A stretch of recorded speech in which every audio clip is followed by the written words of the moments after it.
मैं चांद कहानियों की श्रृंखला में आज जो कहानी सुनाने जा रही हूँ वह निम्न वर्ग की बहुत ही मार्मिक कहानी है। कहानीकार गजेंद्र रावत की अधिकतर कहानियाँ निम्न वर्ग के दुख, पीड़ा और मर्म को छूती हुई होती हैं।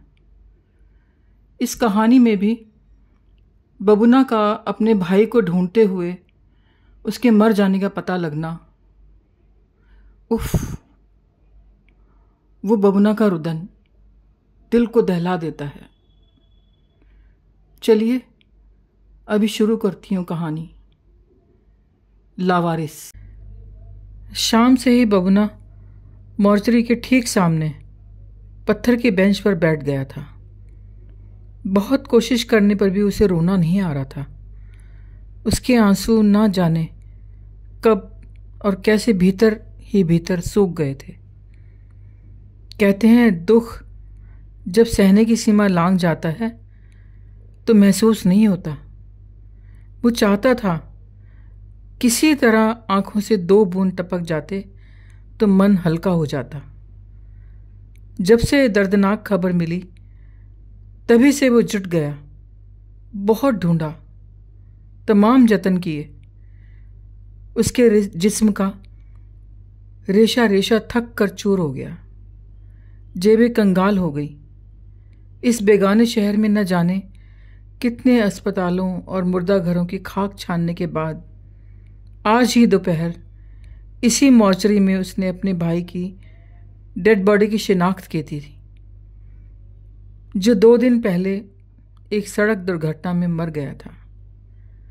पुलिस केस बना मगर मारने वाले का कहीं अता पता नहीं। वैसे भी यहाँ गरीब गुरबों की जान की कोई कीमत नहीं होती।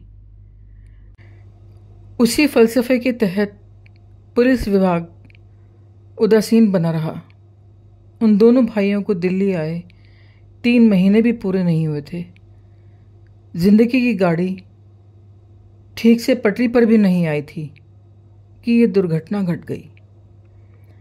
जहाँ खाने पीने के लाले पड़े हुए थे, ऐसे में मौत।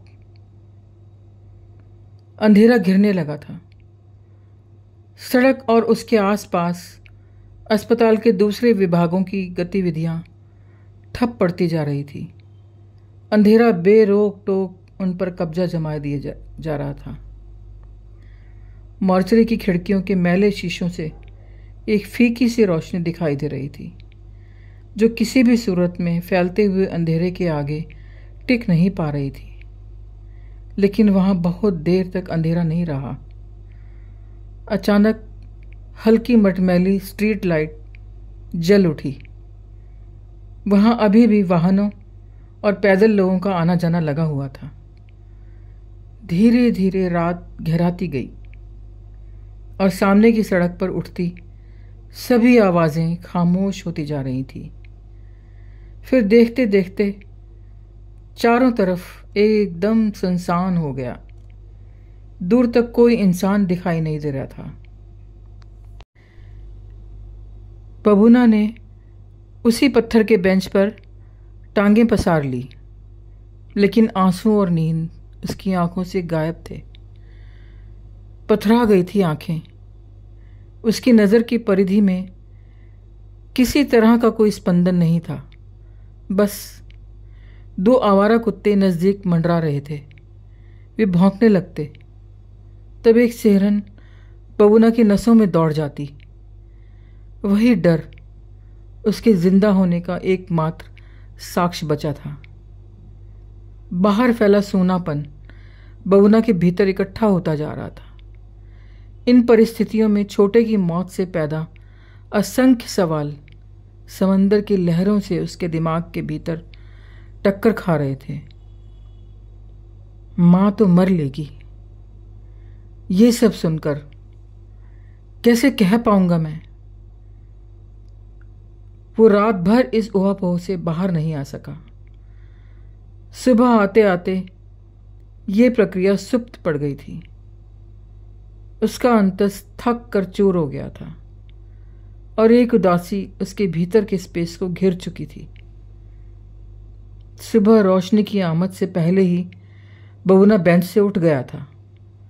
उजास के आते आते आसपास की बिल्डिंगों के आकार दिखाई देने लगे। लोगों का आना जाना शुरू हो गया। इक्के दुक्के वाहन भी अब दोनों ओर आने जाने लगे थे। बबूना बेंच के समांतर ही कुछ देर तक चहलकदमी करता रहा, फिर बेंच पर बैठ गया। कल से ही उसने कुछ नहीं खाया था। उसकी भूख प्यास सब मर चुकी थी। उसे भाई की बॉडी लेनी थी, लेकिन रह रह के वो माँ के बारे में सोचता। वज्रपात हो जाएगा माँ पर। छोटे को बहुत चाहती थी वो। छोटे की जगह मैं क्यों नहीं मर गया? किस मुंह से खबर करूंगा? उसके तो दोनों बेटे शहर में काम करने आए हैं। वो तो खुश होगी, न जाने क्या क्या सपने देखती होगी। कैसे कह पाऊंगा कि माँ, तेरा लाडला इस बेरहम शहर में मौत की नींद सो गया। भाई के मरने का दुख एक अलग मानसिक परिधि में चला गया था, लेकिन उसके बाद पैदा हुए देलन उसे झकझोर रहे थे। जेब में सिर्फ 150 रुपये ली। कैसे तो बॉडी लेगा, कैसे लेकर जाएगा, और अंतिम संस्कार का खर्च? उसने आंखें मूंद ली। कोई रास्ता नजर नहीं आ रहा था। मॉर्चरी में काम करने वाले कर्मचारियों में एक पतले से लड़के में उसे कुछ उम्मीदें थी। उसका व्यवहार अच्छा था, वो ठीक बताएगा, उसी से पूछूंगा। उसने एक बार फिर सोचा और मॉर्चरी के दरवाजे की तरफ देखने लगा। दरवाज़ा पहले की तरह बंद था। कुछ ही देर में सुबह की ड्यूटी के कर्मचारी तथा डॉक्टर आने लगे। उस पतले लड़के को भी बबूना ने उसी दरवाजे के भीतर घुसते देखा। पल भर को वो स्पंदित हो गया और उसके पांव खुद ब खुद खड़े हो गए। लेकिन इतनी सुबह भीतर जाना, कोई डांट भी सकता है, उसने सोचा और फिर बैठ गया। क्या पता वो बाहर ही आ जाए और मैं अकेले में बात कर सकूं। उसका मन तरह तरह से उद्वेलित हो रहा था। समय के साथ साथ मॉर्चरी के सामने एम्बुलेंसों की आवाजाही बढ़ गई। उनके तेज सायरनों से कान के पर्दे फटने लगे थे। मॉर्चरी के आगे लोगों का जमघट लगने लगा। वे छोटे छोटे समूहों में खड़े हो रहे थे। वे संपन्न थे, बन ठन के आए थे। उनके चेहरों पर दुख का नामो निशान नहीं था। बबूना के भीतर जिज्ञासा पैदा हुई। वे यहाँ किस सिलसिले में आए हैं, वो सोचने लगा। लेकिन उनकी गाड़ियाँ, कीमती कपड़ों और शान और शौकत के आगे हिम्मत न जुटा पाया। वहीं बैठे बैठे उसके कानों में पड़ा कि वे सभी एक नामी गुंडे की मौत पर यहाँ जुटे हैं, जो एक मुठभेड़ में मारा गया था। इतने लोग एक अपराधी की मौत पर? उसने सोचा। उसे अपनी कमतरी का एहसास हुआ। मॉर्चरी के पीछे के दरवाजे से पोस्टमार्टम हो चुकी डेड बॉडी को वहां के कर्मचारी उनके रिश्तेदारों के सुपुर्द करने लगे थे। वहीं से तेज तेज आवाजें भी सुनाई दे रही थी। उन्हीं आवाज़ों को सुनकर बबूना मॉर्चरी के पीछे की ओर आ गया। वहां कुछ लोग खड़े थे। वे अपने संबंधी की पोस्टमार्टम की हुई डेड बॉडी को देखकर भड़क उठे। ये क्या, पूरा फाड़ के रख दिया? डॉक्टर हो या? अरे भाई, गन शॉट का केस है, गोलियां ढूंढनी पड़ी, बहुत भीतर तक गई हुई थी। सामने खड़ा मॉर्चरी का कर्मचारी सफाई देते हुए बोला। अरे तो ऐसे? वे लोग गुस्से में बोले चले जा रहे थे। छोटे पर भी क्या, बबूना सोचने लगा और फुसफुसाया। नहीं नहीं। कुछ देर विमूढ़ सा खड़ा रहा, फिर बेंच के पास लौट आया और मॉर्चरी के सामने के दरवाजे को देखने लगा। अपनी चारों तरफ लोगों की भीड़ देखकर बबूना स्वयं को अकेला, असहाय और असुरक्षित महसूस करने लगा। इतनी दुख और बेबसी के बावजूद वो रोया ना ही उसकी आंखों से पानी उतरा। वहां दिन भर अफरा तफरी मची रही। पुलिस की गाड़ियां आ जा रही थी। मृतकों का आना जाना लगा रहा। 2 बजे के बाद ही ये रेला थमा। बस वहां इक्के दुक्के लोग ही रह गए थे। बहुत ही मौके से सामने का दरवाज़ा खुला और वही पतला लड़का बाहर निकला। बबूना समय गंवाए बगैर दौड़कर उसके पास आया और धीमे से बोला, सर, आपसे बात करनी है। पतला लड़का रुक गया और बोला, हाँ, क्या बात है? बबूना कहने लगा, सर, 3 दिन हो गए मेरे भाई की डेड बॉडी यहाँ आई थी। मैंने पहचान की थी। हाँ तो ले लो। वो पतला लड़का अभी भी खड़ा था। मेरे पास ना तो गाड़ी में ले जाने के पैसे हैं और ना ही अंतिम संस्कार के। बबूना कहते कहते रुक गया।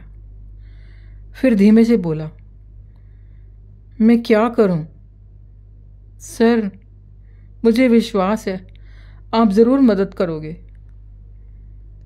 वो पतला लड़का सिर उठाकर सोचने लगा। फिर बुदबुदाया, पैसे नहीं है। कुछ देर चुप रहा और अचानक बोला, तुम ऐसा करो, शाम को मिलो, और हाँ, यहाँ किसी से बात मत करना। ये भूल जाओ कि तुमने पहचान की थी। उस दोपहर बबूना ने 2 दिन बाद अस्पताल के बाहर रेहड़ी पर कुछ खाया। शाम बबूना उस पतले लड़के से मिला। उसने जो समझाया बबूना को कुछ समझ ना आया। लेकिन इसके बाद और अधिक उदासी, दुख और हताशा ने उसे नए सिरे से घेर लिया। शिथिल पड़ चुके अंतर्मन की अभिव्यक्ति संभव नहीं हो पा रही थी। उसकी आंखें चुप बनी रही, लेकिन मॉर्चरी स्टाफ का संवाद उसके दिमाग में गूंजता रहा। भूल जाओ कि तुमने पहचान की थी। इसी अनुगूंज से उसके भीतर का खालीपन नए आयाम में बढ़ता चला गया। वो एक बार अपने आप में बुदबुदाया, भूल जाओ पहचान। तय दिन को पतले लड़के ने इतना तो किया कि मुर्दघाट ले जा रहे ड्राइवर को कहकर बबूना को वैन में लावारिस बॉडी के साथ बैठा दिया गया और हमदर्दी के 2 बोल उसकी पीठ पर फेरते हुए कहे, ठीक है, अपना भी ध्यान रखना। बबूना सन सा बुद्ध बना बैठा रहा, कुछ न बोला। वैन चल पड़ी। रास्ते में बबूना ने हिम्मत कर छोटे के चेहरे की तरफ से कपड़ा हटाकर देखा। उसका गोरा चिट्टा रंग फीका पड़ गया था। मां सा रंग था उसका। उसने देखा एक दर्द अभी भी उसके मुखड़े पर बना हुआ था। ये सब देखकर भी उसे रोना नहीं आया। एक बार उसने फिर एहसास किया कि उसके भीतर सब कुछ जम गया है, ठोस सा, कुछ भी तरल नहीं रहा। आधे घंटे में वैन मुर्दघाट पहुंच गई। वहां चारों ओर धुआं उठ रहा था। हर तरफ भीड़ थी। वैन पहले ही दाईं ओर मुड़ गई और सीएनजी फर्नेस पर रुकी। वहां गिनती के ही लोग थे। गाड़ी रुकते ही बबूना बाहर निकल आया। ड्राइवर ने कुछ कागज वहां खड़े कर्मचारी को दिखाए। उन्होंने जल्दी ही डेड बॉडी को फर्नेस के सामने की ट्रॉली पर रख दिया। वैन चली गई। बबूना वहीं पास खड़ा ट्रॉली पर छोटे की लाश देख रहा था। उसके मन में हुक सी उठती। वो कदम आगे बढ़ाता, लेकिन फिर डर कर थम जाता। वो उसे छूना चाहता था, फर्नेस ऑपरेटर और उसके सहयोगी सामने लगे मीटर पर तापमान देखते जा रहे थे। थोड़ी ही देर में इशारा पाकर वे सभी ट्रॉली को भीतर की ओर धकेलने लगे। ट्रॉली के अंदर करते ही ऑपरेटर ने आखिरी शटर ढक दिया। अचानक ही एक कर्कश चीख ने उन सभी का ध्यान खींचा। दीवार से पीठ सटाए खड़ा बबूना फफक कर रो पड़ा। पहाड़ों के अदृश्य स्रोतों सा उसकी आंखों से पानी फूट पड़ा। सामने खड़े मुर्द घाट के कर्मचारी चौंक कर उस ओर देखने लगे। वे आश्चर्यचकित रह गए और इस भेद को एक दूसरे की आंखों में खोजने लगे। बहुत दिनों से रुका बबूना तेज ध्वनि से रोता जा रहा था। कुछ ही पलों में वो रोते रोते जोरों से चिल्लाने लगा, ये लावारिस नहीं है, मेरा भाई है सगा, एक माँ के जाए हैं हम। वो लगातार रोता रहा। सहानुभूतिवश कुछ कर्मचारी उस तक पहुंचे, लेकिन एक दूरी बनाकर चुप खड़े रहे। कुछ न कह सके, न ही बूझ पाए। इंसानियत के विरोध में पैदा हुई परिस्थितियों से वे किंकर्तव्य विमूढ़ से बन गए। उसका रोना चिल्लाना जारी रहा। फर्नेस के पास सिमटी खामोशी रोने की तेज कर्कश और मातमी आवाज से टूट रही थी। तो ये थी कहानी बबूना की। हमारे आसपास असंख्य बबूना मौजूद हैं। आज की कहानी यथास्थिति से जूझते इंसान की कहानी है, ताकत के पुरजोर विरोध की कहानी है, सम्मानजनक जिंदगी जीने की छटपटाहट है। दोस्तों, आप ही बताएं, ऐसी विषम परिस्थिति में कोई क्या करे, कैसे उससे पार पाए। कहानी सुनने के बाद कमेंट बॉक्स में आपके वक्तव्य जानने के लिए मुझे इंतज़ार रहेगा। चलिए फिर मिलती हूँ जल्द ही एक नई कहानी के साथ।